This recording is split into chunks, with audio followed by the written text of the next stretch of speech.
Hi students, welcome to English by Sandeep Sir YouTube channel. This is your Sandeep Sir, faculty in English language. ఈ వీడియోలో మనం ఏం చూడబోతున్నాము అంటే AP high court జాబ్స్కి సంబంధించి ఓకేనా ఏపీ హైకోర్టు అలాగే డిస్ట్రిక్ట్ కోర్ట్స్ జాబ్స్కి సంబంధించి ఇంగ్లీష్ ప్రీవియస్ క్వశ్చన్స్ ఎక్స్ప్లెనేషన్ మనము ఈ వీడియోలో చూడబోతున్నామండి.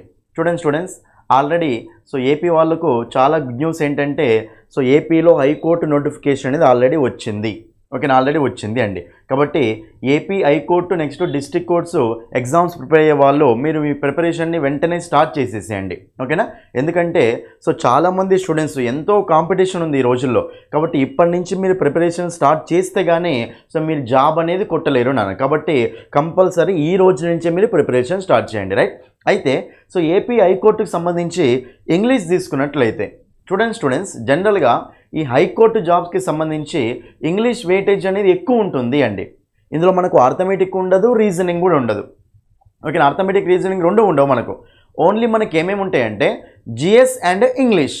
ఓకేనా, జిఎస్ మనకు 60% ఉంటే ఇంగ్లీష్ మనకు 40% వరకు ఉంటుంది. కాబట్టి ఒక్క ఇంగ్లీష్ నుంచే 40% కాబట్టి ఇంగ్లీష్ మనం ఎక్కువ ప్రిఫరెన్స్ అనేది ఇవ్వాలి. ఓకేనా, జిఎస్ అంటే పాలిటీ కానీ, జియోగ్రఫీ కానీ, హిస్టరీ కానీ, కరెంట్ అఫైర్స్ కానీ, జీకే కానీ అన్నీ కలిపి 60 మార్క్స్, ఇంగ్లీష్ ఒక్కటే 40 మార్క్స్. అంటే ఎంత ఎక్కువ వెయిటేజ్ ఉందో చూడండి ఒకసారి ఇంగ్లీష్కి. ఓకేనా, కాబట్టి ఇది కంపల్సరీ ప్రతి ఒక్క స్టూడెంట్ గమనించాలి. ఓకేనా, అయితే మనం ఈ వీడియోలో ఏం చూడబోతున్నాము అంటే ప్రీవియస్ క్వశ్చన్స్. ఆల్రెడీ మనకు ఏపీలో హైకోర్టు నోటిఫికేషన్ అనేది రావడం జరిగింది, ఎగ్జామ్స్ కూడా రాశారు, జాబ్స్ కూడా వచ్చాయి. 2022లో నోటిఫికేషన్ రావడం జరిగిందండి. అయితే ఆ ఎగ్జామ్స్లో 2022 నోటిఫికేషన్ ఎగ్జామ్స్లో ఏవైతే ఇంగ్లీష్ ప్రీవియస్ క్వశ్చన్స్ అడిగారో ఆ ప్రీవియస్ క్వశ్చన్స్ యొక్క ఎక్స్ప్లెనేషన్ మనం ఈ వీడియోలో చూడబోతున్నామండి. సరే, ఎందుకు ప్రీవియస్ క్వశ్చన్స్ చూడాలి అంటే మనం ఎగ్జామ్స్ రాయబోయే ముందు ఎప్పుడైనా సరే ఆ ఎగ్జామ్ ఇదివరకు జరిగినప్పుడు క్వశ్చన్స్ అనేవి ఎలా వచ్చాయి వాటిని మనం సింపుల్గా ఆన్సర్ ఎట్లా చేసుకుంటూ వెళ్ళాలి, అది క్లియర్గా చూసుకుంటే సరిపోతుంది అనమాట. ఓకేనా, అయితే క్వశ్చన్స్కి వెళ్ళే ముందు చూడండి, ఒకవేళ మీరు కనుక ఈ హైకోర్టు ఎగ్జామ్స్ ఇంగ్లీష్లో బెస్ట్ మార్క్స్ కనుక సాధించాలనుకుంటే, ఒక మంచి కోర్సు కావాలి అనుకుంటే మాత్రం మీరు ఇంగ్లీష్ బై సందీప్ సర్ అనే యాప్ని డౌన్లోడ్ చేయండి. ఇందులో హైకోర్టు కోర్సెస్ ఓపెన్ చేస్తే ఏపీ హైకోర్టుకి సంబంధించి ఇంగ్లీష్, ఓన్లీ ఇంగ్లీష్ అండి. 1 month కోర్స్ ఉంది, 6 months కోర్స్ ఉంది, 3 months కోర్స్ ఉంది అండి. 199, 299, 399 అండి. ఈ కోర్సెస్ అవైలబుల్గా ఉన్నాయి. మీకు ప్రతి టాపిక్లో నోట్స్ పీడిఎఫ్ ఉంటుంది, ప్రతి టాపిక్ ఎక్స్ప్లెనేషన్ డీటెయిల్గా ఉంటుంది. ఫస్ట్ ఫ్రీ డెమో క్లాసులు చూడండి, ఫ్రీ డెమో క్లాసులు చూసి నచ్చితేనే ఫుల్ కోర్సు తీసుకోండి. ఓకేనా, ఎస్ఎస్సి లెవెల్లో కంటెంట్ ఉంటుంది. ఎస్ఎస్సి లెవెల్లో నేర్చుకుంటే మీరు ఏ ఎగ్జామ్స్ అయినా సరే ఇంగ్లీష్ అనేది అర్థమైపోతూ ఉంటుంది. ఓకేనా, కాబట్టి ఎస్ఎస్సి లెవెల్ కంటెంట్ పెట్టాము. ఫ్రీ డెమో వీడియోస్ చూడండి, నచ్చితేనే ఫుల్ కోర్సు తీసుకోండి. ఓకేనా, అదేవిధంగా మన బుక్ కూడా మార్కెట్లోకి వచ్చింది అండి. మీకు తెలుసు కదా, ఆల్రెడీ మీ బుక్ స్టాల్స్ మ్యాక్సిమం అన్ని బుక్ స్టాల్స్లోకి పంపించాం. ఓకేనా, ఎవరైతే కోర్టు జాబ్స్కి ప్రిపేర్ అవుతున్నారో, కోర్టు జాబ్స్కి, ఎస్ఐ కానిస్టేబుల్స్కి, నెక్స్ట్ గ్రూప్స్ జాబ్స్కి, ఎస్ఎస్సి జాబ్స్కి ఎవరైతే ప్రిపేర్ అవుతున్నారో మీకు ఎక్సలెంట్గా ఉంటుందండి ఈ బుక్. ఈ బుక్ మీకు ఏంటంటే కోర్టు జాబ్స్ వాళ్ళకి పర్ఫెక్ట్గా సూట్ అవుతుంది. ఓకేనా, బుక్ అనేది బైలింగ్వల్లో ఉంటుంది, ఇంగ్లీష్లో ఉంటుంది, తెలుగులో ఉంటుంది. దాని తర్వాత మీకు బుక్లో ప్రాక్టీస్ బిట్స్ ఉంటాయి. టాపిక్ అయిపోయిన తర్వాత టాపిక్ వైజ్ ప్రాక్టీస్ బిట్స్ ఉంటాయి. మళ్ళీ దాని తర్వాత ప్రీవియస్ బిట్స్ కూడా ఉంటాయి. ఈ టాపిక్ నుంచి కోర్టు జాబ్స్లో ఎలా వచ్చాయి, తెలంగాణ కోర్టు జాబ్స్లో ఎలా వచ్చినాయి, ఏపీ కోర్టు జాబ్స్లో ఎలా వచ్చినాయి, Telangana constable, AP constable, groups ఎగ్జామ్స్లో ఎలా వచ్చినాయని చెప్పేసి ఇందులో ప్రాక్టీస్ బిట్స్ ఉంటాయి, ప్రీవియస్ బిట్స్ కూడా ఉంటాయి. టాపిక్ ఉంటుంది, ప్రాక్టీస్ చేసుకోవచ్చు, ఇక్కడే ప్రీవియస్ బిట్స్ కూడా ఉంటాయి. ఇంకేం కావాలి చెప్పండి. ఈ బుక్ మీకు వచ్చేసి 280 రూపీస్ అండి కాస్ట్ మన దగ్గర. అయితే ఆన్లైన్ ఆర్డర్ చేసుకోవాలంటే 280 రూపీస్ ఉంటుంది, ప్లస్ 70 రూపీస్ డెలివరీ ఛార్జ్ ఉంటుంది. మీకు ఆన్లైన్ ఆర్డర్ కావాలంటే ఈ నెంబర్కి కాల్ చేయండి. ఓకేనా, మీ దగ్గర బుక్ స్టాల్స్లో ఉంటే అక్కడే తీసుకోండి మీరు, రైట్. ఓకే అండి, మనం ఇప్పుడు క్వశ్చన్స్లోకి వెళ్ళిపోదాం. చూడండి, ఇక్కడ క్వశ్చన్స్. ఫస్ట్ క్వశ్చన్ చాలా ఇంపార్టెంట్ అండి, జాగ్రత్తగా చూసుకోండి. ఓకేనా, ఈ ప్రీవియస్ క్వశ్చన్స్ కాబట్టి ఎట్లా ఆన్సర్ చేయాలో మనం క్లియర్ కట్గా చూద్దాం. చూడండి, ఇక్కడ ఫస్ట్ క్వశ్చన్ ఏమండు, the following sentence has been split into 4 segments. Identify the segment that contains a grammatical error, right. ఇక్కడ క్వశ్చన్ ఏంటంటే మీకు సెంటెన్స్ ఇచ్చారు, సెంటెన్స్ ఇచ్చి దాన్ని పార్ట్స్గా డివైడ్ చేశారు. పార్ట్స్గా డివైడ్ చేసి ఏ పార్ట్లో ఎర్రర్ ఉందో అడుగుతున్నాడు అండి. ఎర్రర్ ఉన్న పార్ట్ మీరు ఆన్సర్ అవుతుంది. ఓకేనా, మీరు ఒకసారి ఆన్సర్ ఓకేనా, ఫస్ట్ మీరు ఆన్సర్ చేయడానికి ట్రై చేయండి, తర్వాత ఎక్స్ప్లెనేషన్ చూడండి. ఓకేనా, అయితే ఏ పార్ట్లో ఎర్రర్ ఉందో మనం తెలుసుకోవాలి. ఇప్పుడు క్లియర్గా చూడండి, చాలా ఇంపార్టెంట్ అండి. మీరు ఏదో సగం చదివితే మాత్రం ఇలాంటి క్వశ్చన్స్ చేయలేరు. కంప్లీట్ నాలెడ్జ్ అనేది మీకు ఉండాలి, అప్పుడు మాత్రమే క్వశ్చన్స్ అనేవి చేయగలుగుతారు. ఓకేనా, చూడండి, ఇక్కడ ఫస్ట్ మనకి ఏముందండి, ఏ గార్డెడ్ అప్రోచ్. ఏ గార్డెడ్ అప్రోచ్ అంటే ఏంటండి? సేఫ్ అప్రోచ్ అని సింపుల్గా. ఓకేనా? మరి ఇప్పుడు ఏ గార్డెడ్ అప్రోచ్ అనేది రైటా రాంగా? ఏ అనే ఆర్టికల్ వచ్చింది ఇక్కడ. అప్రోచ్ అనేది నౌన్ కాబట్టి ఒక అప్రోచ్ అని, కాబట్టి మనకి ఇది కరెక్టే ఉంది. గార్డెడ్ అప్రోచ్, ఇక్కడ గార్డెడ్ అనేది ఎలా యాక్ట్ చేస్తుంది? అడ్జెక్టివ్లా యాక్ట్ చేస్తుంది అండి. ఒక V3 ఫామ్ అనేది అడ్జెక్టివ్లో యాక్ట్ చేస్తుంది కదా, కాబట్టి ఇది కరెక్టే ఉంది, ఏ గార్డెడ్ అప్రోచ్. ఓకేనా? మరి ఇప్పుడు సింగులరా ప్లూరలా? సింగులర్. సింగులర్ కాబట్టి ఈజ్ వస్తుందా, ఆర్ వస్తుందా? ఈజ్ వస్తుంది. ఈజ్ అయితే రావచ్చు కదా, ఈజో వాజో హ్యాజో ఏదైనా సరే సింగులర్ వెర్బ్ రావాలి కదా. A guarded approach is needed. Is needed. మరి ఈజ్ తర్వాత మనకి ఏముంది ఇక్కడ? V3 ఉంది. చూడండి జనరల్గా ఈజ్ పక్కన, ఓకేనా, ఏదైనా సరే బీ ఫామ్ ఈజ్ పక్కన కానీ వాజ్ పక్కన కానీ, ఓకే, నెక్స్ట్ కాన్సెప్ట్ అదే ఉంటుంది నెక్స్ట్ క్వశ్చన్లో. ఈజ్ పక్కన మీకు జనరల్గా V4 అయినా రావచ్చు, V3 అయినా రావచ్చు అండి. V4 అయినా రావచ్చు, V3 అయినా రావచ్చు. V4 ఎప్పుడు వస్తుంది అంటే యాక్టివ్ వాయిస్లో వస్తుంది. V3 ఎప్పుడు వస్తుంది అంటే ప్యాసివ్ వాయిస్లో వస్తుంది. అయితే మీరు ఇది యాక్టివ్ వాయిసా ప్యాసివ్ వాయిసా తెలుసుకోవాలి ఫస్ట్. చూడండి అప్రోచ్ అనేది సో అవసరం, అప్రోచ్ అనేది మనకు అవసరం అండి. సో మనం ఏమనాలంటే ఈ అప్రోచ్ అనేది మనకు అక్కడ సబ్జెక్టా ఆబ్జెక్టా? అప్రోచ్ అనేది అవసరం అవుతుంది, మనకు అవసరం, అది అవసరం అవుతుంది కాబట్టి అది యాక్షన్ చేస్తుందా? చేయదు, కాబట్టి అది ఆబ్జెక్ట్లో యాక్ట్ చేస్తుంది అనమాట. సో ఆబ్జెక్ట్లో యాక్ట్ చేస్తుంది కాబట్టి అది మనకు ఆబ్జెక్ట్తో స్టార్ట్ అయింది సెంటెన్స్. ఆబ్జెక్ట్తో స్టార్ట్ అయింది కాబట్టి అది యాక్టివ్ వాయిసా ప్యాసివ్ వాయిసా? ప్యాసివ్ వాయిస్ అండి. ప్యాసివ్ వాయిస్ కాబట్టి is needed, be form plus V3 ఉండాలి. ఇది కరెక్టే ఉంది. ఈజ్ పక్కన V3 ఉండాలి, ఇది కూడా కరెక్టే ఉంది. రైట్. తర్వాత చూడండి ఇక్కడ ఫర్ రెస్ట్రిక్ట్, ఇక్కడ ఏముందండి? ఫర్ రెస్ట్రిక్ట్ అని ఉందండి. క్లియర్గా చూడండి ఇక్కడ మనకు ఆన్సర్ దొరికిపోయింది అండి. చూడండి ఇక్కడ ఫర్, క్లియర్గా అబ్జర్వ్ చేయండి కాన్సెప్ట్. ఇక్కడ మీరు కాన్సెప్ట్ మీదనే ఫోకస్ చేయండి. ఆన్సర్ అనేది చెప్తాం, ఎవరైనా చెప్తారు ఆన్సర్, కానీ ఆన్సర్ ఇదే ఆప్షన్ ఎందుకు అవుతుంది అనేది మనకి ఇంపార్టెంట్. ఈ ఆప్షన్ ఎందుకు ఆన్సర్ కావట్లేదు, ఈ ఆప్షన్ ఎందుకు ఆన్సర్ అవుతుంది అని తెలుసుకోవడం ఇంపార్టెంట్ అండి. చూడండి ఇక్కడ ఫర్, జనరల్గా ఫర్ అనేది ఏంటండి? ప్రిపోజిషన్. ఫర్ అనేది ఏంటి? ప్రిపోజిషన్. ఒక ప్రిపోజిషన్ పక్కన మీకు జనరల్గా ఏమొస్తుంది? ఒక ఆబ్జెక్ట్ వస్తుందండి. ప్రిపోజిషన్ పక్కన మీకు జనరల్గా ఏమొస్తుంది? ఒక ఆబ్జెక్ట్ అనేది వస్తుంది. ఆబ్జెక్ట్ అనేది వస్తుంది. మరి ఆబ్జెక్ట్ అంటే మనకు కంపల్సరీ అది ఏమై ఉండాలండి? నౌన్ అన్న అయి ఉండాలి, లేకపోతే ప్రనౌన్ అన్న అయి ఉండాలి. ఓకేనా? ఆబ్జెక్ట్ అంటే ఏమేం కావచ్చు? నౌన్ అన్న కావచ్చు, ప్రనౌన్ అన్న కావచ్చు, అంతే కదా. సబ్జెక్ట్ అన్న ఏమేమి వస్తాయి? సబ్జెక్ట్ ప్లేస్లో ఆబ్జెక్ట్ ప్లేస్లో నౌన్ అన్న వస్తుంది, లేకపోతే ప్రనౌన్ అన్న వస్తుంది.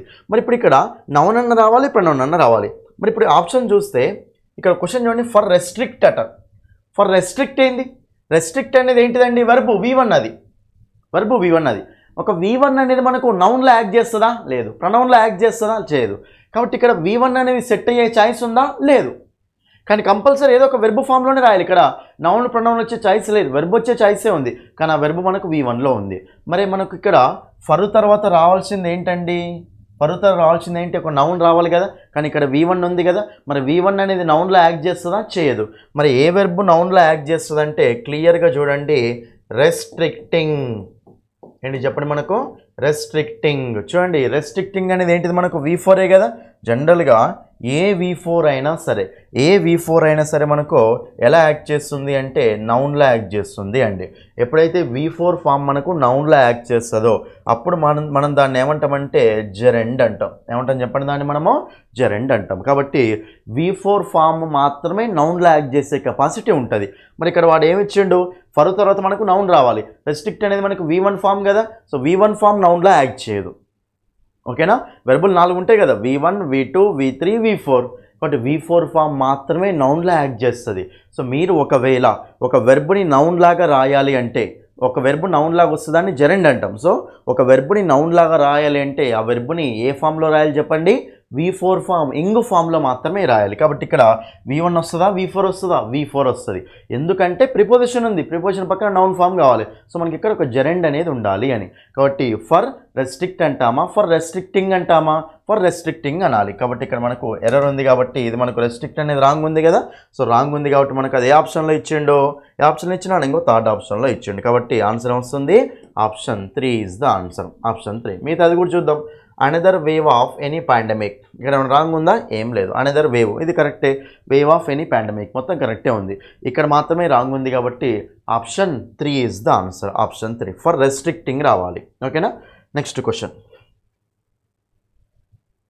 చూడండి. ఇంకా నెక్స్ట్ క్వశ్చన్ చెప్పండి. సెకండ్ క్వశ్చన్ ఇది మీకు వొకాబులరీ బేస్డ్ క్వశ్చన్ అండి. చెప్పండి. ఇక్కడ చూడండి క్వశ్చన్. Select the option that can be used as a one word substitute for the given group of words. ఓకేనా? ఇచ్చిన గ్రూప్ ఆఫ్ వర్డ్స్కి వన్ వర్డ్ సబ్స్టిట్యూట్ ఏంటో అడుగుతుండు. వీటి మీద కూడా క్వశ్చన్స్ కంపల్సరీ. ఏమి ఇచ్చిండు? One who talks in once sleep. Once sleep అంటే నిద్ర, టాక్ అంటే మాట్లాడడం. నిద్రలో మాట్లాడేవాడిని ఏమంటాం అంటుండు, నిద్రలో మాట్లాడే వాళ్ళని ఏమంటాం అంటుండు. చూడండి ఇక్కడ వర్డ్స్ ఏమున్నాయి, పేషెంట్ అంటామా? పేషెంట్ అంటే నిద్రలో మాట్లాడేవాళ్ళ కాదు కదా. పేషెంట్ మనకు ఆల్రెడీ తెలుసు, ఆప్షన్ తీసేయండి. నెక్స్ట్ మనకు సెన్సిబుల్ అంటే ఇట్ ఈజ్ సెన్సిబుల్ అంటే మీనింగ్ ఏంటి, దాని దగ్గర ఏదో ఒక సెన్స్ ఉంది అని, ఏదో ఒక లాజికల్ ఉంది అని, కాబట్టి ఇది కూడా మనకు ఆన్సర్ కాదు. తర్వాత ఏముందండి, ఎపిక్యూర్ ఉంది, సోమ్నిలాక్విస్ట్ ఉంది. ఎపిక్యూర్ ఉంది, సోమ్నిలాక్విస్ట్ ఉంది. ఎపిక్యూర్ అంటే ఏంటంటే జనరల్గా ఎపిక్యూర్ అంటే ఫుడ్లో కానీ డ్రింక్లో కానీ సంతోషాన్ని, ఓకేనా, ఒక ప్లెజర్ని వెతుక్కుంటూ ఉంటారు పీపుల్ కొంతమంది, వాళ్ళని ఏమంటామంటే ఎపిక్యూర్ అంటాం. సో ఎపిక్యూర్ అంటే ఫుడ్లో కానీ, ఓకేనా, డ్రింక్లో కానీ హ్యాపీనెస్ని, ఓకేనా, ప్లెజర్ని వెతుక్కుంటూ ఉంటారు, వాళ్ళని మనం ఎపిక్యూర్ అంటాం. ఇంకా మిగిలిన వర్డ్ ఏంటండి ఇక్కడ, సోమ్నిలాక్విస్ట్. ఇక్కడ మీకు చెప్తా చూడండి, చాలా ఇంపార్టెంట్ అండి. చూడండి జనరల్గా సోమ్న్ అంటే మీనింగ్ ఏంటంటే స్లీప్, ఇది రూట్ వర్డ్ అండి. సోమ్న్ అంటే మీనింగ్ ఏంటి, స్లీప్ అంటూ ఉంటాం, సోమ్ను, రైట్. అయితే మనకి దీని నుంచి వర్డ్స్ రాస్తా చూడండి. ఇన్సోమ్నియా ఏమొచ్చింది మనకి ఇక్కడ వర్డ్, ఇన్సోమ్నియా. చూడండి సోమ్న్ అంటే నిద్ర, ఇన్ అంటే మీనింగ్ ఏంటి, నాట్ అన్నట్టే కదా. ఫార్మల్, ఇన్ఫార్మల్, పాసిబుల్, ఇంపాసిబుల్ అంటాం కదా. సో ఐఎన్ కానీ ఐఎమ్ కానీ ఏం చేస్తాయి చెప్పండి, నెగిటివ్ మీనింగ్ ఇస్తూ ఉంటాయి. Audible, inaudible, visible, invisible, I N add మనకు నెగిటివ్ మీనింగ్ వస్తుంది. కాబట్టి సోమ్న్ అంటే నిద్ర, సో ఇన్సోమ్నియా అంటే నెగిటివ్ కదా, నిద్రకు ఆపోజిట్ కదా. కాబట్టి నిద్ర లేకపోతే దాన్ని ఏమంటామంటే ఇన్సోమ్నియా అంటాం. ఇన్సోమ్నియా అంటే అదొక డిజీజ్ అండి, దాన్ని ఏమంటామంటే ల్యాక్ ఆఫ్ ప్రాపర్ స్లీప్, ఓకేనా, ల్యాక్ ఆఫ్ ప్రాపర్ స్లీప్, సరిగ్గా నిద్ర లేకపోతే దాన్ని ఏమంటామంటే ఇన్సోమ్నియా, ఏమంటాం దాన్ని ఇన్సోమ్నియా అంటాం, రైట్. నెక్స్ట్ ఇంకా వర్డ్స్ రాస్తా చూడండి ఇక్కడ మీకు, చూడండి సోమ్నిలాక్విస్ట్ అన్నా, సోమ్నాంబులిస్ట్, నెక్స్ట్ మనకు సోమ్నిలాక్వెంట్ అన్నా సేమ్. చూడండి సోమ్నిలాక్విస్ట్ జనరల్గా సోమ్న్ అంటే మీనింగ్ ఏంటంటే నిద్ర, లాక్ అంటే మీనింగ్ ఏంటి, చూడండి ఇక్కడ లాక్ అంటే మీనింగ్ ఏంటంటే టాక్, మాట్లాడడం అంటే. లాక్ అంటే మీనింగ్ ఏంటి, మాట్లాడడం. కాబట్టి సోమ్నిలాక్విస్ట్ అంటే ఎవరంటే ఎవరైతే నిద్రలో మాట్లాడతారో వాళ్ళని ఏమంటామంటే సోమ్నిలాక్విస్ట్ అంటాం. నిద్రలో మాట్లాడే వాళ్ళని ఏమంటాం చెప్పండి, సోమ్నిలాక్విస్ట్ అంటాం. ఇంకొకటి రాసుకోండి, సోమ్నాంబులిస్ట్, ఓకేనా, సోమ్నాంబులిస్ట్. చూడండి సోమ్నాంబులిస్ట్ అంటే ఎవరండి, సోమ్న్ అంటే నిద్ర, యాంబుల్ అంటే నడవడం, ఎలాంటి ఎయిమ్ లేకుండా నడవడాన్ని ఏమంటామంటే యాంబుల్ అంటే ఉంటాం. కాబట్టి సోమ్నాంబులిస్ట్ అంటే ఎవరంటే నిద్రలో నడిచే వాళ్ళు, నిద్రలో మాట్లాడే వాళ్ళనేమో సోమ్నిలాక్విస్ట్ అంటాం, నిద్రలో నడిచే వాళ్ళని ఏమంటాం సోమ్నాంబులిస్ట్ అంటాం. కాబట్టి నిద్రలో మాట్లాడేవాడు, నిద్రలో నడిచేవాడు అనమాట, ఓకేనా. మరి ఇప్పుడు ఇక్కడ అడిగేది ఏంటి, నిద్రలో మాట్లాడేవాళ్ళు కదా, లోక్ అంటే మాట్లాడడం, కాబట్టి ఆన్సర్ వస్తుంది option 2 is the answer, option 2. ఆ రూట్ వర్డ్స్ అన్ని రాసుకోండి. నెక్స్ట్ ఇంకా థర్డ్ క్వశ్చన్ చూడండి, చాలా ఇంపార్టెంట్ అండి ఇది మీకు యాక్టివ్ వాయిస్, ప్యాసివ్ వాయిస్ అనే కాన్సెప్ట్ మీద బేస్ అయ్యిన క్వశ్చన్. ఫస్ట్ మీరు ఆన్సర్ చేయడానికి ట్రై చేయండి, తర్వాత ఎక్స్ప్లెనేషన్ చూడండి, ఓకేనా. అయితే ఇది కూడా మనకు సేమ్ మోడల్ అండి, ఎవరి దాకా మనకు స్పాటింగ్ ఎర్రర్స్ అని చెప్పినా కదా, అదే మోడల్. చూడండి ఇక్కడ ఫస్ట్ ఏమన్నా question, identify the segment in the sentence which contains a grammatical error, if there is no error select no error. చూడండి ఇక్కడ ఒక సెంటెన్స్ ఇచ్చారు, సెంటెన్స్లో ఏ పార్ట్లో ఎర్రర్ ఉందో మనం కనిపెట్టాలి. ఒకవేళ ఎలాంటి ఎర్రర్ లేకపోతే నో ఎర్రర్ అనే ఆన్సర్ పెట్టాలి అని మీనింగ్, ఓకేనా. చూద్దాం ఇక్కడ ఫస్ట్ చూడండి, ద డిస్ట్రక్షన్, దా పక్కన నౌన్ రావాలి కాబట్టి okay. The destruction of Bamiyan Buddha's యొక్క అంతము, డిస్ట్రక్షన్ అనమాట, వాళ్ళ నాశనం అని సింపుల్గా. బమియన్ బుద్ధాస్ యొక్క నాశనం వాస్ ఆర్డరింగ్ అండి. చూడండి క్లియర్గా వినండి, ఇక్కడ కాన్సెప్ట్ ఏం లేదండి, కాన్సెప్ట్ అర్థమైందంటే ఆన్సర్ వచ్చేసినట్టే. చూడండి ఇక్కడ యామ్, ఈజ్, ఆర్, వర్స్, వర్, ఇవి మనకు బీ ఫార్మ్స్ అండి, ఓకే. ఇవి మనకేంటి జనరల్ బీ ఫార్మ్స్ అంటాం. అయితే ఈ బీ ఫార్మ్స్ పక్కన yam, is, are, was, were పక్కన మనకి జనరల్గా V4 రావచ్చు, V3 రావచ్చు. ఫస్ట్ క్వశ్చన్లో కూడా చెప్పిన ఈ పాయింట్. చూడండి be forms am, is, are, was, were పక్కన V4 రావచ్చు, V3 రావచ్చు. V4 ఎప్పుడు వస్తుందంటే యాక్టివ్ వాయిస్లో ఉన్నప్పుడు ఈ V4 వస్తుంది. V3 ఎప్పుడు వస్తుందంటే ప్యాసివ్ వాయిస్లో ఉన్నప్పుడు V3 వస్తుంది. సరే అసలు యాక్టివ్ వాయిస్ అంటే ఏంటి, ప్యాసివ్ వాయిస్ అంటే ఏంటి, దాన్ని ఎట్లా గుర్తుపట్టాలి, ఓకేనా. ఎట్లా గుర్తుపట్టాలంటే క్లియర్గా చూడండి, ఎప్పుడైనా సరే సెంటెన్స్ సబ్జెక్ట్తో స్టార్ట్ అయ్యి ఆబ్జెక్ట్తో టెండ్ అయింది అనుకోండి, అది మనకి యాక్టివ్ వాయిసా ప్యాసివ్ వాయిసా అంటే యాక్టివ్ వాయిస్ అండి. ఏంటిది అది, యాక్టివ్ వాయిస్ అండి. మరి యాక్టివ్ వాయిస్ కాబట్టి మనకి ఎప్పుడైనా సరే మెయిన్ వర్బ్ ఏముండాలి, ఇక్కడ V4 ఉండాలి నార్మల్గా. ఏది చెప్పాలి అంటే బీ ఫామ్ తోటి చెప్పాలి అంటే V4 ఉండాలి. యాక్టివ్ వాయిస్ అంటే పక్కన కంపల్సరీ యాక్టివ్ వాయిస్లో బీ ఫామ్ ప్లస్ V4 స్ట్రక్చరే ఉండాలి. అంటే బీ ఫామ్ వస్తే V4 ఉండాలి అని. నెక్స్ట్ ప్యాసివ్ వాయిస్ అంటే ఎలా ఉంటుందంటే ఆబ్జెక్ట్తో స్టార్ట్ అవుతుంది సెంటెన్స్. ఓకేనా, ఆబ్జెక్ట్తో స్టార్ట్ అయ్యి బై సబ్జెక్ట్తో టెండ్ అవుతుందండి. వాళ్ళ చేత అని బై సబ్జెక్ట్తో టెండ్ అవుతుంది. దీన్ని మనం ఏమంటామంటే ప్యాసివ్ వాయిస్ అంటాం. అయితే ప్యాసివ్ వాయిస్లో మనకు స్ట్రక్చర్ ఎలా ఉంటుందంటే బీ ఫామ్ ప్లస్ V3 ఉంటుంది. యాక్టివ్ వాయిస్లో బీ ఫామ్ వస్తే V4 ఉంటుంది. బీ ఫామే కాకుండా డిఫరెంట్ కూడా ఉంటాయి యాక్టివ్ వాయిస్లో, కానీ బీ ఫామ్ వచ్చినప్పుడు మాత్రం కంపల్సరీ V4 ఉండాలి. కానీ ప్యాసివ్ వాయిస్లో ఎప్పుడైనా ఇదే, ఇంకా ప్యాసివ్ వాయిస్లో ఒకటే స్ట్రక్చర్ అండి. అదేముంటుంది చెప్పండి, ప్యాసివ్ వాయిస్లో ఎప్పుడైనా సరే be form plus V3, be form plus V3నే ఉండాలి ప్యాసివ్ వాయిస్లో. అంటే సెంటెన్స్ అనేది ఆబ్జెక్ట్తో స్టార్ట్ అయ్యి బై సబ్జెక్ట్తో టెండ్ అవుతే అది మనకు ప్యాసివ్ వాయిస్ అవుతుందండి. అందులో కంపల్సరీ బీ ఫామ్ పక్కన V3నే రావాలి. బీ ఫామ్ ప్లస్ V3 అనేది ప్యాసివ్ వాయిస్ స్ట్రక్చర్ అండి. సార్ సబ్జెక్ట్ అంటే ఏంటి, ఆబ్జెక్ట్ అంటే ఏంటో కొంచెం క్లియర్గా చెప్పండి సార్ అని డౌట్ వస్తుంది అందరికీ. చూడండి ఇక్కడ చెప్తాను. ఫర్ ఎగ్జాంపుల్ సరిత, చూడండి సరిత ఈజ్ ప్లేయింగ్ చెస్ అన్నాం అనుకోండి. క్లియర్గా చూడండి, Saritha is playing chess. Saritha is playing chess అంటే పని ఏంటిది ఇక్కడ, ప్లేయింగ్. ఎవరు ఆడుతున్నారు, సరిత. కాబట్టి యాక్షన్ చేసే వాళ్ళని ఏమంటామంటే సబ్జెక్ట్ అంటాం. అది ఓకేనా, యాక్షన్ చేసే వాళ్ళని ఏమంటాం మనము, సబ్జెక్ట్ అంటాం. నెక్స్ట్ చెస్, చెస్ అంటే చెస్ మీద యాక్షన్ జరుగుతుంది కదా, కాబట్టి చెస్ అనేది ఏమవుతుంది ఇక్కడ, ఆబ్జెక్ట్ అవుతుంది. చెస్ అనేది ఏమవుతుంది, ఆబ్జెక్ట్ అవుతుంది. కాబట్టి సబ్జెక్ట్ అంటే యాక్షన్ చేసేవాళ్ళు, ఆబ్జెక్ట్ అంటే యాక్షన్ని అనుభవించే వాళ్ళు అన్నమాట. కాబట్టి సబ్జెక్ట్ అంటే యాక్షన్ చేసేవాళ్ళు, ఆబ్జెక్ట్ అంటే యాక్షన్ని అనుభవించే వాళ్ళు. ఇది మనకు సబ్జెక్టు ఆబ్జెక్ట్ అంటూ ఉంటుంది, సబ్జెక్ట్ ఆబ్జెక్ట్ అంటాం. అయితే నేనేమంటున్నాను అంటే సెంటెన్స్ అనేది సబ్జెక్ట్తో స్టార్ట్ అయ్యి ఆబ్జెక్ట్తో టెండ్ అవుతుంది, అది మనకి యాక్టివ్ వాయిస్. అదే సెంటెన్స్ అనేది ఆబ్జెక్ట్తో స్టార్ట్ అయ్యి బై సబ్జెక్ట్తో టెండ్ అయితే అది మనకు ప్యాసివ్ వాయిస్ అండి. సో ఆబ్జెక్ట్తో స్టార్ట్ అయిందంటే అది మనకు ప్యాసివ్ వాయిస్. కాబట్టి అందులో ఏ స్ట్రక్చర్ ఉండాలి, be form plus V3 structure ఉండాలి. బీ ఫామ్ పక్కన V3నే రావాలి. యాక్టివ్ అయితే బీ ఫామ్ పక్కన V4 స్ట్రక్చర్ రావాలి. ఒకసారి క్వశ్చన్ దగ్గరికి రండి. చూడండి ఇక్కడ ఇప్పుడు డిస్ట్రక్షన్, బమియన్ బొద్దాస్ యొక్క డిస్ట్రక్షన్ అంటే, సో ఎవరి చేతిలో ఆ డిస్ట్రక్షన్, తాలిబాన్ రిజైమ్ దగ్గర డిస్ట్రక్షన్ అంటారు దాని చేతిలో. బై ద తాలిబాన్ రిజైమ్ అంటే, సో డిస్ట్రక్షన్ అనేది సబ్జెక్టా ఆబ్జెక్టా, చూడండి వాళ్ళ డిస్ట్రక్షన్ అనేది ఆర్డర్ చేస్తుందా, డిస్ట్రక్షన్ ఆర్డర్ చేస్తుందా, ఆర్డర్ చేయబడుతుందా, వీళ్ళు ఆర్డర్ చేస్తారు, తాలిబాన్స్ అనే వాళ్ళు ఆర్డర్ చేస్తారు ఓకేనా, డిస్ట్రక్షన్ చేయండి అని. ఓకేనా, కాబట్టి డిస్ట్రక్షన్ అనేది సబ్జెక్టా ఆబ్జెక్టా అండి, ఆబ్జెక్ట్. ఇక్కడ మనకి బై సబ్జెక్ట్ లాగా ఉందా లేదా, సో బై సబ్జెక్ట్ లాగా ఉంది అంటే ఇది మనకి యాక్టివ్ వాయిస్లో ఉందా, ప్యాసివ్ వాయిస్లో ఉందా, ప్యాసివ్ వాయిస్లో ఉంది. అది మెయిన్. ఓకేనా, చూడండి ఇక్కడ ఎట్లా చెప్తున్నానంటే ఆన్సరు, ఇది మనకు ఫస్ట్ యాక్టివ్ వాయిస్లో ఉందా, ప్యాసివ్ వాయిస్లో ఉందా తెలిస్తే ఆన్సర్ వచ్చేస్తుందండి. చెప్పండి, యాక్టివ్ వాయిస్లో ఉందా, ప్యాసివ్ వాయిస్లో ఉందా ఎట్లా తెలుసుకుంటారు, ఆబ్జెక్ట్తో స్టార్ట్ అయితే ప్యాసివ్ వాయిస్, సబ్జెక్ట్తో స్టార్ట్ అవుతే యాక్టివ్ వాయిస్ అండి. సబ్జెక్ట్ ఎక్కడ ఉండు, స్టార్టింగ్లో ఉండా, లాస్ట్లో ఉండా, లాస్ట్లో ఉండు, ఎట్లా చెప్తారు లాస్ట్లో ఉండని. ఇప్పుడు డిస్ట్రక్షన్ అనేది ఆర్డర్ చేయబడ్డది, డిస్ట్రక్షన్ ఆర్డర్, ఇది సబ్జెక్ట్ అవుతుంది అసలు లేదు, వీళ్ళు సబ్జెక్ట్ అవుతారు, యాక్షన్ చేసేది వీళ్ళు, ఆర్డర్ ఇచ్చేది, ఆర్డరింగ్ అనేది పని అండి. ఇక్కడ ఆర్డరింగ్ అనేది పని కాబట్టి డిస్ట్రక్షన్ అనేది ఆర్డర్ ఇస్తుందా, లేకపోతే తాలిబాన్స్ అనే వాళ్ళు ఆర్డర్ ఇస్తారా, తాలిబాన్సే ఆర్డర్ ఇస్తారు. ఓకేనా, డిస్ట్రక్షన్ అయితే ఆర్డర్ ఇవ్వడం అయితే ఏముండదు కదా అక్కడ. కాబట్టి సో ఇక్కడ బై సబ్జెక్ట్ ఇక్కడ ఉంది, ఆబ్జెక్ట్ ఇక్కడ ఉంది.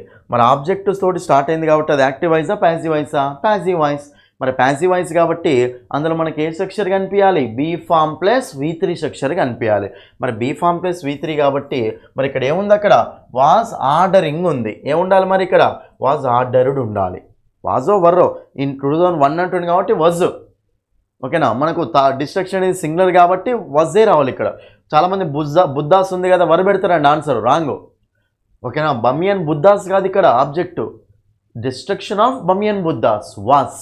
ఇది మనకు దీని ప్రకారం ఉండాలి, ఇది సింగులర్ ఉంది కాబట్టి వాజ్ అనేది సింగులర్ ఉంది కాబట్టి వాజ్ కరెక్టే ఉంది. కానీ తర్వాత వాజ్ తర్వాత మనకు V3 ఉండాలి, was ordered be form plus V3 ఉండాలి. సో ఇక్కడ మనకు ఎందుకు ఆన్సర్ చూసుకుంటున్నాం అంటే ఇక్కడ మనకు సెంటెన్స్ అనేది ఆబ్జెక్ట్తో స్టార్ట్ అయింది కాబట్టి ఇది మనకు ప్యాసివ్ వాయిస్, ఆబ్జెక్ట్తో స్టార్ట్ అయింది బై సబ్జెక్ట్తో టెండ్ అయింది, ఇది మనకు ప్యాసివ్ వాయిస్. ప్యాసివ్ వాయిస్ కాబట్టి బీ ఫామ్ పక్కన V3 ఉండాలి, కానీ అక్కడ ఏమి ఇచ్చిండు వాడు, V4 ఇచ్చిండు. సో ఇది మనకు రాంగ్, ఆర్డరింగ్ అనేది రాంగ్, ఏముండాలి, ఆర్డర్డ్ అనేది ఉండాలి. కాబట్టి మనకి ఇది రాంగ్ కదా, ఎర్రర్ ఉన్న పార్ట్ అంటే ఇదే. సో మనకు option 2 is the answer, option 2 is the answer. మిగతాది మొత్తం కరెక్టే ఉంది, ఆప్షన్ 2. నెక్స్ట్ క్వశ్చన్ నీకు క్లియర్ చూడండి. ఇక నెక్స్ట్ క్వశ్చన్ మీరు ఆన్సర్ చేయడానికి ట్రై చేయండి ఫస్ట్, తర్వాత ఎక్స్ప్లెనేషన్ చూడండి. చూడండి ఇక next question ఏమంటుండవు, 4 segments in the sentence have been underlined. Identify the one which is not correct. ఏం లేదండి, ఇక్కడ కూడా సేమ్ అదే కాన్సెప్ట్. ఒక సెంటెన్స్ ఇచ్చాడు, అందులో 4 పార్ట్స్ అండర్లైన్ చేసిందట. అయితే అండర్లైన్ చేసిన వాటిల్లో విచ్ ఈజ్ నాట్ కరెక్ట్ కానిది ఏంటిది అంటున్నా, అంటే తప్పు ఎక్కడుంది అంటున్నా అనమాట, అంతే. ఓకేనా, 4 అండర్లైన్ చేసిండు, ఆ 4 దేంట్లో తప్పు ఉందో అడుగుతుండండి, అంతే. దేంట్లో తప్పు ఉంది అని అడుగుతుండు, రైట్. మరి ఇప్పుడు చూద్దాం ఒకసారి. చూడండి ఇక్కడ, ద డిటెక్టివ్ సెడ్, ఇది మనకు సబ్జెక్ట్ ప్లస్ V2, ఓకే కదా, okay. The detective said that, ఇది మనకు ఇండైరెక్ట్ స్పీచ్లో ఉంది అండి, రైట్. ఇప్పుడు సెడ్ అనేది ఎందులో ఉందండి, పాస్ట్లో ఉంది, ఓకే.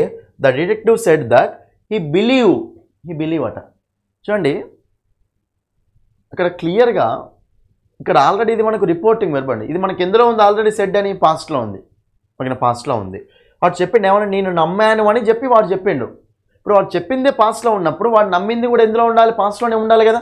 మరి బిలీవ్ అంటే ఇది మనకు V1 కదా, ప్రెజెంట్లో ఉంది, కాబట్టి ఇది మనకు రాంగ్ ఉంది అండి. మరి అది రాంగ్ ఉంది కాబట్టి బిలీవ్ అనేది ఏమి ఉండాలి, అక్కడ బిలీవ్డ్ అని ఉండాలి, కాబట్టి రాంగ్ ఉంది కాబట్టి రాంగ్ ఉన్న ఆప్షన్ మనకు ఆప్షన్ 2 ఈజ్ ద ఆన్సర్. దొరికిపోయింది డైరెక్ట్గా.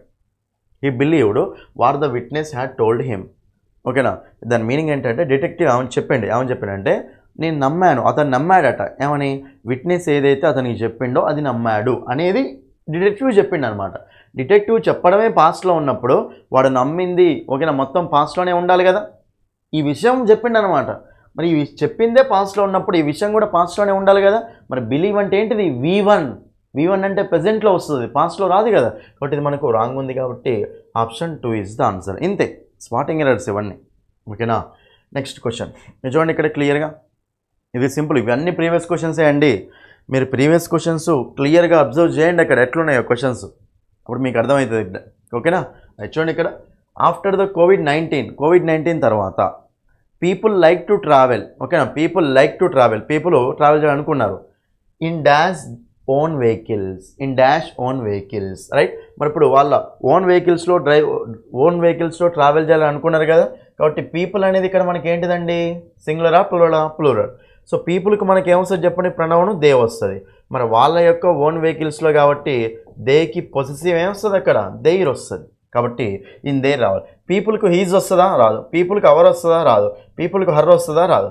ఆన్సర్ వస్తుంది ఆప్షన్ 2, ఓకేనా. కోవిడ్-19 తర్వాత, ఓకేనా, కోవిడ్ తర్వాత పీపుల్ అనేవాళ్ళు వాళ్ళ ఓన్ వెహికల్స్లోనే ట్రావెల్ చేయాలనుకున్నారు. ఇక్కడ పీపుల్ అనేది ఆల్రెడీ ఇచ్చేయండి ప్రణవం, మరి దానికి వాళ్ళ యొక్క అంటే పీపుల్ యొక్క అంటే దైరే కదా, కాబట్టి మనకు అప్పుడు ఆన్సర్ వస్తుంది option 2 is the answer. In their own vehicles, option 2 is the answer. 6th question చూడండి, ఇది మనకు రీఅరేంజ్మెంట్ అండి. చూడండి మన యాప్లో రీఅరేంజ్మెంట్ అనే టాపిక్ మీద ఎక్సలెంట్గా ఉంటుంది ఎక్స్ప్లెనేషన్, ఓకేనా. కాబట్టి క్లియర్గా చూడండి, ఇది మనకు రీఅరేంజ్మెంట్, ఓకే, రీఅరేంజ్మెంట్ మీద ఉంది. చూడండి క్లియర్గా ఏమంటుండవు, మీకు ఒక సెంటెన్స్ని తారుమారు చేసి ఇచ్చాడు. మీరేం చేయాలి అంటే ఆ సెంటెన్స్లో సో సెంటెన్స్ని కరెక్ట్ సెంటెన్స్ వచ్చేలాగా, మీనింగ్ఫుల్ సెంటెన్స్ వచ్చేలాగా రాయాలి, అంతే. చూడండి ఇక్కడ does, without, Avika, not, milk, Bournvita, drink, right. ఒకసారి ఆప్షన్స్ దగ్గరికి వెళ్దాం. చూడండి ఇక్కడ ఒకసారి ఆప్షన్ చూస్తే ఇది మీకు యాక్టివ్ వాయిసా ప్యాసివ్ వాయిసా, ఫస్ట్ అది చెప్పండి నాకు. ఇందులో మీకు ఎక్కడైనా బీ ఫామ్ ప్లస్ V3 కనిపిస్తుందా, లేదు. బీ ఫామ్ ప్లస్ V3 కనిపిస్తలేదు కాబట్టి అది మనకు ప్యాసివ్ వాయిస్ అవుతుందా, కాదు. ఏం లేదండి, బీ ఫామ్ ప్లస్ V3 ఉంటే అది మనకు passive voice, be form plus V3 లేకపోతే అది యాక్టివ్ వాయిస్. అయితే ఎందుకు ఇది ఇప్పుడు తెలుసుకోవాలి అంటే, బీ ఫామ్ ప్లస్ V3 ఉంటే ప్యాసివ్ వాయిస్ కదా, అప్పుడు మనం ఆబ్జెక్ట్తో స్టార్ట్ చేయాల్సి వస్తుంది. బీ ఫామ్ ప్లస్ V3 లేకపోతే అది మనకి యాక్టివ్ వాయిస్ కదా, యాక్టివ్ వాయిస్ అంటే సబ్జెక్ట్తో స్టార్ట్ చేసుకోవచ్చు అనమాట. ఇది కన్ఫర్మేషన్ తీసుకుంటే సబ్జెక్ట్తో స్టార్ట్ చేయొచ్చు. బీ ఫామ్ ప్లస్ V3 లేదు కాబట్టి ఇది ప్యాసివ్ వాయిస్ కాదు కదా, యాక్టివ్ వాయిస్ అన్నట్టే కదా. యాక్టివ్ వాయిస్ అంటే సబ్జెక్ట్తో స్టార్ట్ చేయాలి కదా. మరి ఇప్పుడు ఇక్కడ పనే ఉంది అసలు, డ్రింక్ అనేది పని ఉంది, డ్రింకు, బోర్న్విటా, ఓకేనా, డజ్ నాట్ అనే పని ఏంటిది, డ్రింకు. మరి డ్రింక్ ఎవరు చేస్తారు, అవిక, పర్సనే కదా తాగేది, ఎక్కడ మిల్క్ తాగని పర్సన్ కాబట్టి అవిక సబ్జెక్ట్ కదా, సబ్జెక్ట్ తోటే స్టార్ట్ చేయాలి. మరి సబ్జెక్ట్ తోటే స్టార్ట్ చేయాలి కాబట్టి ఒకసారి ఆప్షన్ చూడండి, మిల్క్ డస్ నాట్ డ్రింక్ అంటామా, ఆబ్జెక్ట్తో స్టార్ట్ చేస్తాం మనం. మిల్క్ తాగుతుందా, తాగబడుతుంది కాబట్టి ఆబ్జెక్ట్, ప్యాసివ్ వాయిస్ కాదు ఇది, ఆబ్జెక్ట్తో స్టార్ట్ చేయం. బట్ ఆప్షన్ తీసేయండి, మనకు అవిక. సెకండ్ ఆప్షన్ చూడండి, ఇక్కడ Avika does not drink, does పక్కన V1 రావాలి కదా, ఇక్కడ కరెక్ట్ వచ్చింది. Avika does not drink milk without Bournvita, ఓకేనా, బోర్నిటా లేనిది ఆమె అవిక సో మిల్క్ని తాగదు అని. కాబట్టి సెకండ్ వన్ కరెక్ట్ ఉంది. వితౌట్ ఇక చూడండి, without milk does not Avika, ఇది మనకు ఆన్సర్ అవుతుందా కాదు. Drink milk without Bournvita does not Avika. Subject స్టార్టింగ్లో పెట్టాలి, లాస్ట్లో పెడతామా లేదు. కాబట్టి మనకు ఆప్షన్ 2 ఈజ్ ద ఆన్సర్. ఏం లేదండి, నేను ఇక్కడ బీ ఫామ్ ప్లస్ V3 లేదు కాబట్టి దీన్ని నేను యాక్టివ్ వాయిస్ అని డిసైడ్ చేసిన. యాక్టివ్ వాయిస్ అంటే సబ్జెక్ట్తో స్టార్ట్ కావాలి. సబ్జెక్ట్తో స్టార్ట్ అయిన ఆప్షన్ ఒకటే ఉంది, అవిక. ఆమె కదా, పర్సనే కదా తాగేది అక్కడ. కాబట్టి అవిక does not drink milk without Bournvita. Option 2 is the answer. 7th question చూడండి ఇక్కడ. ఇదైతే కామన్ సెన్స్ క్వశ్చన్ అండి, ఓకేనా. చూడండి, select the most appropriate option to fill in the blank. Answer చేయండి, రైట్. చూడండి ఇక్కడ, dash the telephone rang I rush to attend it. చెప్పండి అన్న, ఇన్ ఆర్డర్ దట్ అంటామా, ఇన్ ఆర్డర్ టు అంటామా, ఇన్ ఆర్డర్ టు అంటాం. ఇక్కడ మనకు జాగ్రత్త చూసుకుంటే meaning ఏమొస్తుందండి, the telephone rang I rush to attend it అంటే ఫోన్ రింగ్ అవ్వగానే నేను దాన్ని అటెండ్, ఓకేనా, నేను దాన్ని ఎత్తడానికి రష్, ఓకేనా, ఫాస్ట్గా వెళ్ళాను అని. ఇట్లా ఫోన్ రింగ్ అయిందో లేదో నేను ఎమ్మటే వెళ్ళాను అని.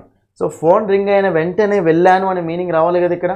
మరి ఫోన్ రింగ్ అయిన వెంటనే వెళ్ళాను అనే మీనింగ్ రావాలి కాబట్టి మరి వెంటనే అంటే మనకు సో ఫార్ యాజ్ అంటామా, లేదు.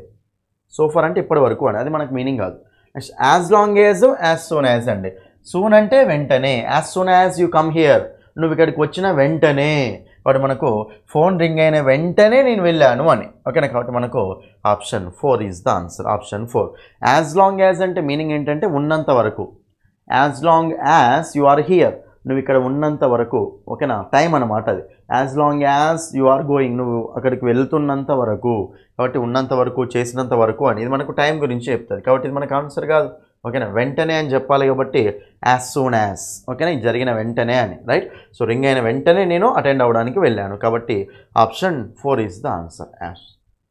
నెక్స్ట్ 8th క్వశ్చన్ చెప్పండి. ఇక్కడ 8th question, select the most appropriate option word for the given group of words. మళ్ళీ మనకు 1 వర్డ్ సబ్స్టిట్యూషన్ అండి. 1 వర్డ్ సబ్స్టిట్యూషన్ అంటే కొన్ని గ్రూప్ ఆఫ్ వర్డ్స్ని ఒకటే వర్డ్లో సబ్స్టిట్యూట్ చేసి రాయాలి, దాన్ని 1 వర్డ్ సబ్స్టిట్యూషన్ అంటాం. చూడండి ఇక్కడ, an official count or survey especially of a population. Population గురించి అఫీషియల్ కౌంట్ అట, ఎగ్జాక్ట్ కౌంట్ని ఏమంటాం అంటుండు, ఓకేనా. అఫీషియల్గా కౌంట్ చేయడాన్ని ఏమంటాం. క్రొనాలజీయా, క్రొనాలజీ అంటే మీనింగ్ ఏంటి చెప్పండి. క్రొనలాజికల్ ఆర్డర్ అంటాం కదా. క్రొనాలజీ అంటే మీనింగ్ ఏంటంటే టైం ప్రకారం అరేంజ్ చేయడం. Arrange the events according to the time, ఓకేనా. టైం ప్రకారం అరేంజ్ చేయడాన్ని ఏమంటామంటే క్రొనాలజీ. క్రొనలాజికల్ ఆర్డర్లో పెట్టండి అంటే టైం ప్రకారం అనమాట, ఓకేనా, అది మనకు క్రొనాలజీ అంటాం. జినియాలజీ అంటే ఏంటండి, జినియాలజీ అంటే స్టడీ ఆఫ్ యాన్సెస్టర్స్, అంటే వారసత్వం గురించి స్టడీ చేసేదాన్ని జినియాలజీ అంటాం. మా తాతలెవరు, మా ముత్తాతలు ఇలా చూసుకుంటూ వెళ్తే దాన్ని జినియాలజీ అంటాం, వారసత్వం గురించి అనమాట. నెక్స్ట్ మనకి ఏముందండి, సెన్సస్. సో ఆన్సర్ ఏమొస్తుందంటే సెన్సస్. అఫీషియల్ కౌంటింగ్ని ఏమంటామంటే సెన్సస్ అంటాం. 2011 సెన్సెస్, 2021 సెన్సెస్ అంటాం కదా. సెన్సెస్ అంటే ఎంతమంది ఉన్నారు ఎగ్జాక్ట్గా, పాపులేషన్ కౌంట్ అనమాట, సర్వే అనమాట, అది సెన్సస్. చూడండి, డెమోగ్రఫీ అంటే స్టడీ ఆఫ్ పాపులేషన్, ఇదేమో స్టడీ ఆఫ్ పాపులేషన్ అండి, ఇదేమో సర్వే కౌంటు. ఇదేంటి స్టడీ ఆఫ్ పాపులేషన్ అంటే ఎంత పెరిగిందా తగ్గిందా అని చూసుకుంటే మనకు డెమోగ్రఫీ అంటాం. అదే ఎగ్జాక్ట్ నెంబర్ కౌంట్ గురించి మాట్లాడితే మాత్రం సెన్సస్ అంటాం. డెమోగ్రఫీ అంటే బ్రాడర్ టర్మ్, సెన్సస్ అంటే షార్ట్ టర్మ్ అనమాట, ఓకేనా. దాని మీనింగ్ ఏంటంటే కౌంట్, ఎగ్జాక్ట్గా కౌంట్ గురించి మాట్లాడుతుంది సెన్సస్ అని. డెమోగ్రఫీ అంటే స్టడీ ఆఫ్ పాపులేషన్, పెరిగిందా తగ్గిందా ఎట్లయితుంది ఏమైంది అని చూసుకుంటాం అనమాట. సో సెన్సస్ వచ్చిన తర్వాత డెమోగ్రఫీ వస్తుంది అనమాట, అట్లా, ఓకేనా. కాబట్టి మనకు ఆప్షన్ 3 ఈజ్ ద ఆన్సర్.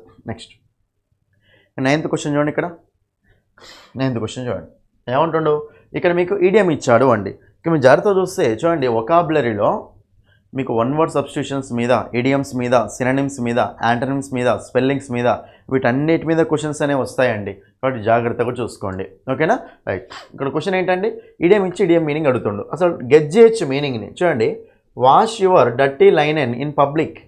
పబ్లిక్లో మీ డర్టీ లైనెన్ని వాష్ చేయడం అనమాట, వాష్ చేయడం. Wash your dirty linen in public. మరి ఇప్పుడు ఇక్కడ దీనికి సింపుల్గా చెప్పండి ఆన్సర్. థ్రెటన్ సమ్వన్ ఓపెన్లీనా, ఓపెన్గా వేరే ఒకరిని భయపెట్టడమా, థ్రెటన్ చేయడం టు భయపెట్టడం. Use illegal means to earn ప్రాఫిట్సా. చూడండి, ప్రాఫిట్ ఎర్న్ చేయడం కోసం ఇల్లీగల్గా, ఓకేనా, ఇల్లీగల్గా సో యూజ్ చేయడమా దారిలోనే. Discuss personal matters publicly. Deny to pay back your loan. చూడండి, ఇక్కడ మనకు deny to pay back your loan అంటే లోన్ని మళ్ళీ వెనక్కి పే చేయకపోవడం అనమాట. మరి ఇప్పుడు దీనికి wash your dirty line in public అంటే మీనింగ్ ఏంటంటే డిస్కస్ పర్సనల్ మ్యాటర్స్ పబ్లిక్లీ. ఓకేనా, పర్సనల్ మ్యాటర్స్ని పబ్లిక్లో డిస్కస్ చేయడాన్ని మనము so wash your dirty line అని ఇన్ పబ్లిక్ అంటాం. ఓకేనా, కాబట్టి దీనికి సంబంధించిన ఇడియం మీనింగ్ ఏంటంటే option 3 is the answer. Option 3 ఇవి. ఓకేనా, ఇవ్వండి ఇవి మీకు సో కొన్ని క్వశ్చన్స్ అన్నమాట. ఓకేనా, సో ఏపీ హైకోర్టు చూడండి, ఏపీ హైకోర్టు ఎగ్జామ్స్లో 2022 ఆల్రెడీ మనకు కంప్లీట్ అయిపోయిందండి. సో ఏపీలో ఆల్రెడీ ఎగ్జామ్స్ అనేవి కంప్లీట్ చేశారు ఇది వరకు. ఓకేనా, అందులో వచ్చిన ప్రీవియస్ క్వశ్చన్స్ అన్నమాట. ఓకే, నేను ఇప్పటి నుంచి మీకు ఏంటంటే ఏపీ హైకోర్టు వాళ్ళ కోసం వీడియోస్ అనేది చేస్తూనే ఉంటాను. నెక్స్ట్ ఏపీ డిఎస్సి కూడా ఉంది, దానికోసం కూడా చేస్తాను. కొంచెం బిజీ ఉండడం వల్ల చేయలేకపోతున్నాను. తెలంగాణ టెట్ వాళ్ళు ఉన్నారు. ఓకేనా, ఏపీ డిఎస్సి, ఏపీ హైకోర్టు వాళ్ళు, ఏపీ కానిస్టేబుల్ వాళ్ళు కూడా ఉన్నారు. ఓకేనా, సో మీరైతే ఈ వీడియోస్ అయితే కంపల్సరీ చూడండి అందరూ, ఎందుకంటే గ్రామర్ అనేది మనకు అందరిలో సేమ్ ఉంటుంది కాబట్టి అన్ని వీడియోస్ అయితే కంపల్సరీ అందరూ చూసుకోండి. ఓకేనా, కానీ కంపల్సరీ కోర్టు జాబ్స్ ప్రిపేర్ అయ్యే వాళ్ళు మాత్రం ఈ వీడియోస్ని స్టార్టింగ్ నుంచి ఎండింగ్ వరకు క్లియర్గా చూసుకోండి. అర్థమైంది కదండి, కాన్సెప్ట్స్ అర్థమైనాయి కదా. మీరు ఒకటే అండి కాన్సెప్ట్ మీద ఫోకస్ చేయండి. ఇప్పుడు మనకు టైం బాగానే ఉంది, కోర్టు ఎగ్జామ్ జరగడానికి టైం బాగానే ఉంది. ఓకేనా, టైం బాగానే ఉంది కాబట్టి ఈ టైంని మంచిగా యూజ్ చేసుకొని ఇంగ్లీష్ నేర్చుకోండి. ఈ గ్యాప్లో నేను చెప్తున్నా కదా, మీరు గనక మన కోర్సు తీసుకొని ఇంగ్లీష్ బై సందీప్ సార్ అనే యాప్ డౌన్లోడ్ చేసుకొని కోర్సు తీసుకొని క్లాసెస్ వింటే ఎక్సలెంట్ మార్క్స్ వస్తాయి. ఆల్రెడీ తెలంగాణ వాళ్ళు మన కోర్సు తీసుకొని 40కి 36 మార్క్స్ 35 మార్క్స్ కొట్టిన వాళ్ళు ఎంతోమంది ఉన్నారు అండి. కావాలంటే చెక్ చేయండి అక్కడ కామెంట్స్లో, మీకు అర్థమవుతుంది. ఓకేనా, సో మీరు ఫస్ట్ ఫ్రీ డెమో క్లాసులు చూడండి. ఫ్రీ డెమో క్లాసులు చూసి నచ్చితేనే ఫుల్ కోర్సు తీసుకోండి. ఓకేనా, 1 మంత్ కోర్స్ ఉంది, 3 మంత్స్ కోర్స్ ఉంది, 6 మంత్స్ కోర్స్ ఉంది అండి. ఏ కోర్సు కావాలంటే ఆ కోర్సు తీసుకోండి. అన్ని టాపిక్స్ ఉంటాయి, గ్రామర్కు సంబంధించిన అన్ని టాపిక్స్ ఎస్ఎస్సి లెవెల్లో ఉంటాయి. ఓకే, ఒకవేళ బుక్ కావాలనుకుంటే మాత్రం ఈ బుక్ తీసుకోవచ్చు. ఓకేనా, ఫస్ట్ మీ బుక్ స్టాల్స్లో అడగండి. మ్యాక్సిమం మేము పంపించాం బుక్ స్టాల్స్లో అడగండి, అక్కడ తీసుకోండి. లేదు సార్ మాకు ఇక్కడ లేదంటున్నారంటే మన దగ్గర ఆర్డర్ చేసుకోండి. ఓకేనా, మీకు ఇక్కడ హైదరాబాద్లో కూడా అవైలబుల్గా ఉంటాయండి. ఓకేనా, అది మనకు 280 పడుతుందండి బుక్. డెలివరీ ఛార్జ్ అయితే 70 రూపీస్, మొత్తం 350కి వచ్చేస్తుంది. ఓకే, మీకు ఒకవేళ ఓకేనా ఆర్డర్ కావాలంటే ఈ నెంబర్ కాల్ చేసి ఆన్లైన్ ఆర్డర్ చేసుకోండి. ఓకేనా అండి, ఇదండి ఇది మీకు సో హైకోర్టు సంబంధించి ప్రీవియస్ క్వశ్చన్స్ ఎక్స్ప్లెనేషన్. ఓకేనా, సో ఫస్ట్ టైం చూసే వాళ్ళు కంపల్సరీ ఛానల్ని సబ్స్క్రైబ్ చేసుకోండి. వీడియో నచ్చితే లైక్ చేయండి, మీ ఫ్రెండ్స్ అందరికీ తప్పకుండా షేర్ చేయండి. Thank you. ఇలాంటి వీడియోస్ మీకు ఎన్నో ఇంకా కావాలి ఏపీ హైకోర్టు ఇంగ్లీష్ కోసం అంటే కంపల్సరీ వీడియోని మీ ఫ్రెండ్స్ అందరికీ అన్ని గ్రూప్స్లో షేర్ చేయండి. Thank you. That's all for this video. Thank you.